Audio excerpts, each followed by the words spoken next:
answer to financial pressures is for you to face the same deal.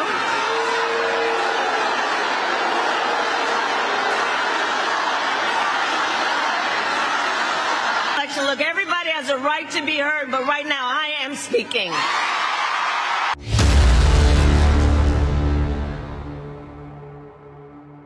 All right, so the fallout continues from Joe Biden's comment calling Trump supporters garbage today. And the final poll from Atlas Intel has dropped, and we're going to take a look at that because that was the most accurate poll from 2020. So I think it deserves our consideration. And also there are news stories popping up that is continuing to be more distractions for the Kamala Harris campaign. So we're going to talk about all of that. But why don't we start with the excuses they're continuing to make from Joe Biden's comment? Listen to this. There has been some reporting that President Biden has been sidelined during this campaign. One, is there any truth to that? And if not, is this an example of maybe why he should be sidelined? Well, look, President Biden's the president of the United States. He's running it. Vice President Harris is our candidate and will be the next president. And I think there's two different positions there. The vice president is out speaking about the things that we need to be done for the country. She's talking about all of those issues that matter to folks. And the president's doing what he needs to do. And that's making sure our country is reducing inflation, making sure that we're taking our leadership role in the world where American values are front and center. So, no, it doesn't. We know that Tim Walz wasn't going to answer that question. Obviously. Why would he, right? I mean, Tim Walz, he can't answer a question to save his life. He's just like Kamala Harris, which is funny. Maybe that's why they go together so well. Anyways, here's the White House and their inability to answer the question, too. Does he have any regret for not being more... His language was not specific. It came out, if you were listening to that video... I was in the room. Elmer, I was in the room. I'm sure, but if you were listening... But if you were any sort of normal person listening to that video or looking at the clips online, you could come to the conclusion that he was calling, at minimum, this one man garbage, or not, if not all Trump supporters garbage. Does he regret not being more precise with his language? And does he also... I'm waiting for the question to end, but go ahead, keep going. And I apologize. Yeah, the second part ahead. of that is, does he have any regret for how this has shadowed Vice President Harris's campaign? So a couple of things there, because there's a lot that you laid out. Look, the president wanted to clarify because he understood that what he may have said he understood that what he was saying was being taken out of context. So he wanted to be very, very clear about what he was trying to say. And I just read that out once over. You all have the tweet or the statement that's on X. If you want to read it right now, feel free to do so. And he was talking about hateful rhetoric, and we've called out hateful rhetoric from here. We have. Hey, listen, being a White House press secretary, that takes a certain type of personality, right? I mean, she has to sit up there and lie, right? She was in the room. That's what she stated. So she knows what he meant. And I'm sure every single day, they never forget to clearly talk about their disdain for Trump and people that support Trump. Why do you think they're so out of touch? And here's the response from your favorite TV show, The View. Let's see all the stuff he's talked about, what he's called Democrats. Evil, dangerous, Marxist, communist, fascist, sick people, the enemy within. And he said all that just this week. Yeah. So I don't understand why you clutching your pearls. Because you're trying to make something out of a tongue slip. Yeah. Hillary called these folks deplorable? Mm-hmm. Yeah, okay. But the profile of the undecided voter right now is like a lot of people in my family. Life felt a little better under Donald Trump. I kind of think he's a jerk, but I don't know. I don't know if I trust that other side. I don't feel like they really care about me. So when they hear the president of the United States, who was Kamala Harris's running mate, calling them garbage, they're like, see, they're not with us. He's not. But here's my question. I understand his walk back, but that is how it's going to be blasted to tens of millions of people who believe that. I don't even have to get into the details. It really is this glaring missed opportunity or misunderstanding from the Democratic side. They refuse to just sit for a moment and really ask themselves, why do people really support Trump? Why are people voting for Trump? It might not even have to do with Trump, the man himself. It has to do with what he represents, what he's willing to do, and the things that he did do. Now let's go back to KJP because the press corps was not finished with her. Watch. There's been a lot of comparisons made to the Hillary Clinton remark using the word deplorables. Has the president indicated to you any concern that this comment, this one comment that he has clarified now, could have similar reverberations to that previous comment? I mean, he was certainly active in politics then and was aware of the impact that had. I'm not going to go back and litigate 2016. I'm just not going to do that from here. He was not speaking about Trump supporters. He was not, as a whole, he was not speaking about people who support a different candidate. That is not what he was doing. And he clarified that in his statement last night. That was not his intent. He wanted to be very clear about that. Hence, again, why he said he was speaking about comments that were made by the comedian. I mean, she just looks totally annoyed. Like, man, why did he have to say that?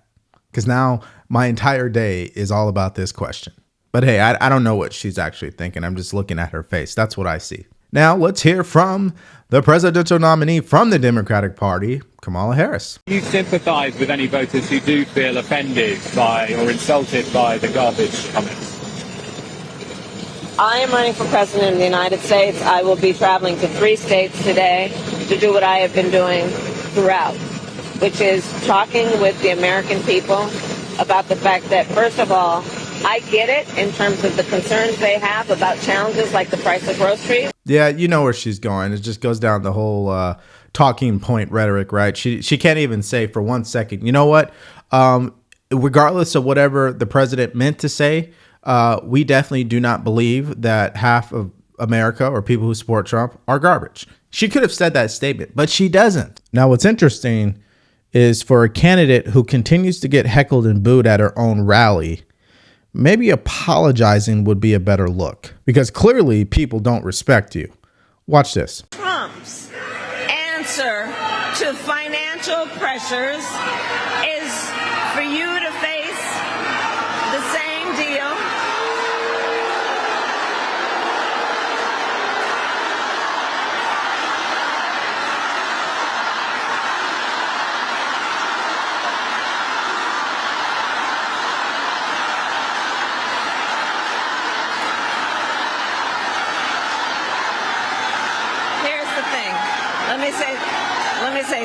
Let me say something.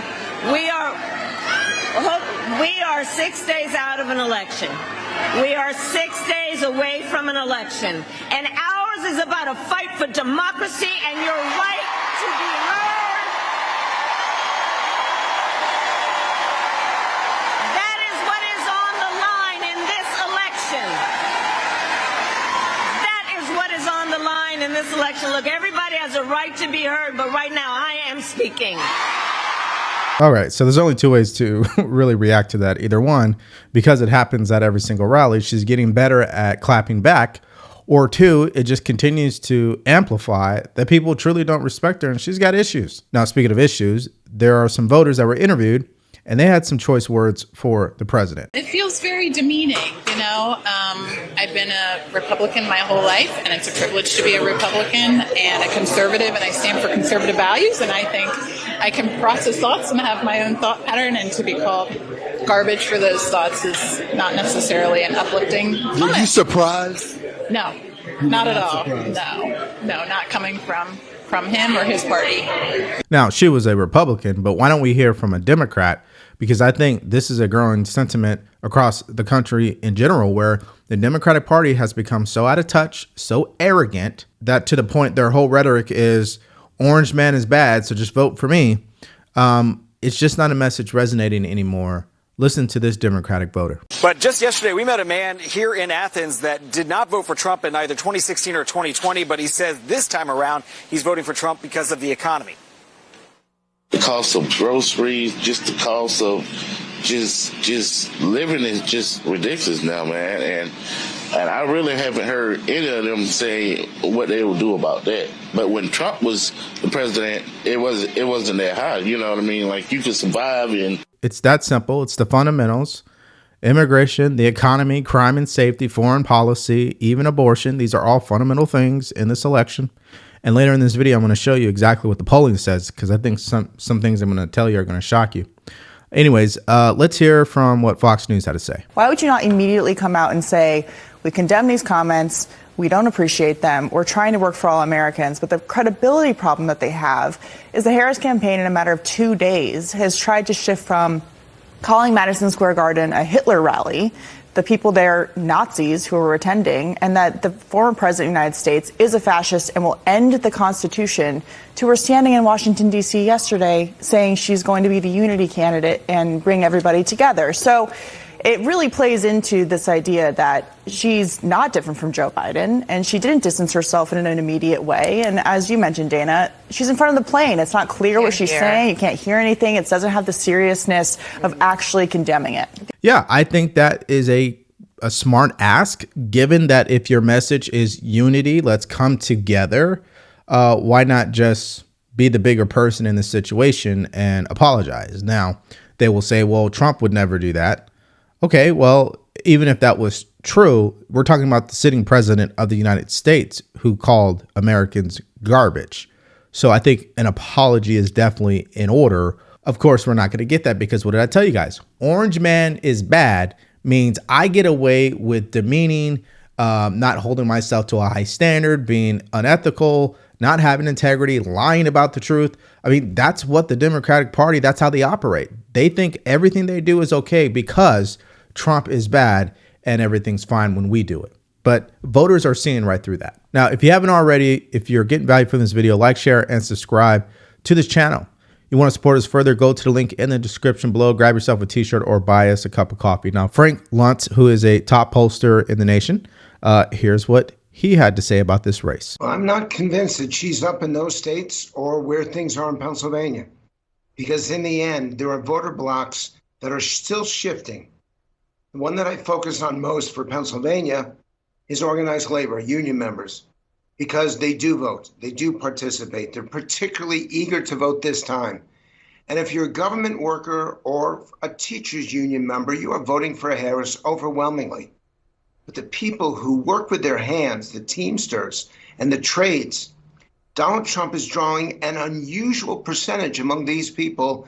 And it not only makes him viable, in some of these states, it could be the difference. The other group I'm watching are Latinos. But we've seen a wide variety of polling there. In some cases, Harris is up by 10 points. In other polls, I've seen it up by 22. That group matters in Arizona, matters in Nevada, as well as in the industrial states. So you have to look at this by group. The early vote right now suggests that the Republicans are doing better now than they have in either of the last two elections. I'm not convinced of whether that is cannibalizing the eventual vote on Election Day, but I tell you that it's got Democrats worried as hell because something clearly is happening out there. Okay, so let's take a look at this final polling from Atlas Intel. And this is all about the swing states, so we'll go through them. And I'm just going to pick out the numbers that I feel is going to tell the story on what the trend is right now and why Trump is poised to pull this off. I mean, I have yet to see anything that tells me that Trump is in trouble. Now, there's always the unknown if you're talking about the Democratic machine and how much money they put out there to get people to vote on the ground. That is an unknown. We don't know if that operation is really going to overperform. That remains to be seen. And we also don't know the turnout when it comes to women overall, because, again, the polling is saying one thing. How do we know that women are going to come out and vote in numbers we've never seen before? So let's take a look at the first thing I want to point out. So if you look at it head to head overall, Trump is leading in 6 out of the 7 battleground states. The only one he is not winning in is North Carolina. Now, the last time I talked about this poll, it was the same thing. She was up in North Carolina. I don't know where they're getting that from. I like to believe it's because they're not able to reach the rural voters, people who probably support Trump. But that's just me. I might be wrong on that because I'm not a professional pollster. But anyways, this is what it is. All right, so here's Arizona. Trump is up by 4.2 points, which is a big deal. And then what I want us to focus on is the gender gap and the black vote. Okay, those are two things we're going to cover as I go through these different states. Look at this. It's tied. Donald Trump is getting 48.6 of women. Kamala Harris is getting 48.4 of women. So where's the gender gap? Right? That's what I'm saying. I don't know where they're getting that from. They might be getting it from the larger states like New York and California. But when you actually look at the battleground states, the states that actually are going to decide this election, that's where it starts to tell the actual true story. Now let's look at the black vote. Trump is coming in at 28.4% in Arizona. Kamala Harris is at 71. So clearly that's not good. She needs to be in the 90s. She's not. Hispanic, it's almost a 50-50. He's at 46. She's at 49. So there you go. Arizona, he's looking pretty good. All right. And here's Georgia. He's up by 3.1 percentage points. And if we scroll and look at the gender gap again, Donald Trump actually leads with women in Georgia. He's at 49.7. Kamala Harris is at 47.8. We go to the black vote. We've got Trump coming in at 26. Kamala Harris at 71. Okay, so here's North Carolina. Kamala Harris is leading by 0.1 percentage points. Okay. And if we go to the gender gap, Kamala Harris is down. She's at 47.9. Trump is at 48.4. And then when it comes to the black vote, now look, she's getting a larger percentage in North Carolina. She's at 84. He's only at 15. She's also getting a larger percentage of the Hispanic vote. She's at 59. He's at 36. And then here's Pennsylvania. He's up by, we're looking at 2.1 percentage points. Gender gap, he's down by 2.4, it looks like. So he's at 47.3. She's at 49.7. When it comes to the black vote, he's coming in at 21% and she's at 68%. So clearly that's not good for her either. Now, the other ones I didn't show you were Michigan and Nevada because the story continues to be the same, including Wisconsin. So as far as this gender gap is concerned, I'm not really seeing it at the level that you're hearing from the mainstream media. Maybe that's on purpose. That remains to be seen because when we get the exit polls, we're really going to know how true are these numbers. But so far, that's not good. Second thing is the black vote, right? And the Hispanic. Trump is doing phenomenal. He's doing better than any Republican has. And if that holds true, I don't see how she's going to win this election. That's just me. I think it says a lot when not only black people, but Hispanic people are not really supporting you at the levels they did with Joe Biden. And then you think about Hillary Clinton as well. So I find that dynamic to be interesting. Now, there's a couple other components about this election that also stands out to me. Number one is the turnout. Will Trump be able to do what happened in 2016, where people came out who were low propensity voters that otherwise wouldn't have been voting, but they voted? Will that happen again? I like to think it's definitely possible because the difference between 2016 and now, everyone is hearing about politics. Everyone has had that conversation. And some people, like Christians and Catholics, I think they're going to vote in higher numbers than in previous elections. I don't think they want to deal with Kamala Harris and how radical she really is. I think they will say something. And then you got people who clearly are just fed up with how much it costs to live. I think they're going to show up at the ballot box and do a protest. And I think there are people in Michigan, we're talking about the Muslim Americans, who are going to protest Kamala Harris. I think the bigger totality is it's just fundamentals. The economy, immigration, crime and safety, foreign policy, and abortion. I think that is the race. And that means that Trump is more likely to win 4 out of 5 of those issues. So he should win. But again, we don't know that for a fact. So that's my opinion. What do you guys think about, Kamala Harris refuses to apologize for Joe Biden's comments. Everyone's trying to make excuses for him in the media. We know this. What do you guys think about that? What do you think about what some of the voters had to say? And what do you think about this new polling? This is the final poll from Atlas Intel. Let me know what your thoughts are and more in the comment section below. Now, if you want to hear my reaction going in depth about the comments that Joe Biden made, I did drop a video last night. And if you want to watch it, you can click on that video because it's coming up right now.